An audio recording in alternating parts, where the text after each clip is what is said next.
Pasta with egg cheese చాలా బాగుంటుంది. చాలా హాట్గా వేడిగా ఉంది, కాలుతుంది.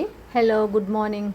బాగున్నారా? మీరందరూ బాగుండాలి, అందులో నేను ఉండాలి. ఇవి పాస్తా నా దగ్గర కొన్నే ఉన్నాయి, అన్నీ అయిపోయినాయి. వీటితోనే మనం ఈరోజు ఎగ్ చీజ్ వేసి చాలా టేస్టీగా ఉండే బ్రేక్ఫాస్ట్ తీసుకుందాం పదండి. 2 ఎగ్స్ తీసుకొని వాటిని పగలగొట్టి ఒక బౌల్లో పోసుకోవాలి. ఒక ఫోర్క్తో బాగా బీట్ చేసుకోవాలి, మంచిగా కలిసేట్టు. దీంట్లో ఇప్పుడు 1/2 టీ స్పూన్ జీడి పౌడరు, 1/4 టీ స్పూన్ కారం, రుచికి సరిపడా సాల్ట్, చిటికెడు గరం మసాలా వేసి మంచి కలిసేట్టు కలుపుకోవాలి. 2 చీజ్ ప్యాకెట్స్ తీసుకొని వాటి పైన కవర్ తీసేసి ఒక గ్రేటర్ తీసుకొని 2 చీజ్ ప్యాకెట్లను ఈ విధంగా తురుముకోవాలి.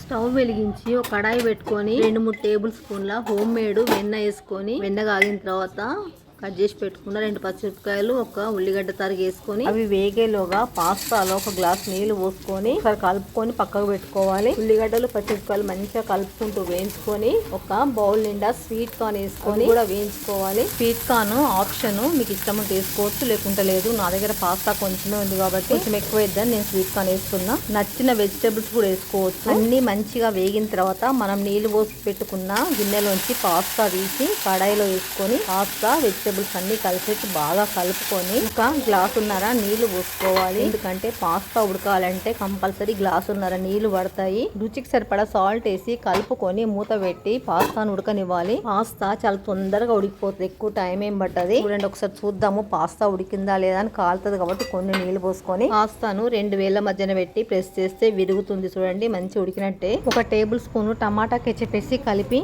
మనం కలిపి పెట్టుకున్న కోడిగుడ్డు మిశ్రమాన్ని పాస్తాలో పోసేసుకోవాలి.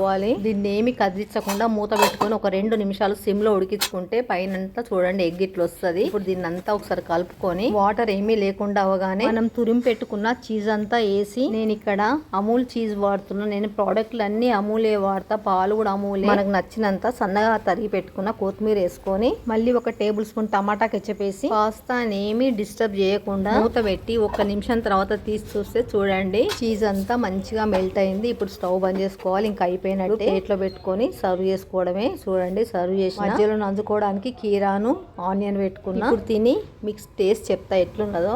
అన్నపూర్ణ మాతకు దండం పెట్టుకొని అన్నపూర్ణ స్తోత్రం చదువుకొని తింటున్నా. చాలా వేడి ఉందండి, బాగా కాలుతుంది. నోరైతే కాలింది నాకు ఫస్ట్ బుక్క, కానీ చాలా బాగుంది. ఇట్లా వేడి వేడిగా తింటేనే మనకు టేస్ట్ తెలుస్తుంది. మనం వేసిన చీజు, టమాటా కెచప్, స్వీట్ కార్న్ చాలా అంటే చాలా బాగుంది. ఇవన్నీ కలుపుకొని తింటుంటే రెగ్యులర్ గా కాకుండా ఏదో వెరైటీగా 15 days కి ఒకసారి తినచ్చు, పర్వాలేదు. పాస్తా హెల్త్ కి మంచిది కాదని ఏమనుకోకండి. అధికం కాకుండా లిమిట్ లో ఉంటే ఏదైనా కూడా మంచిది. వీడియో కనుక నచ్చితే లైక్ చేసి, సబ్స్క్రైబ్ చేసి, బెల్ కొట్టి ఆల్ ఆప్షన్ పైన క్లిక్ చేయండి.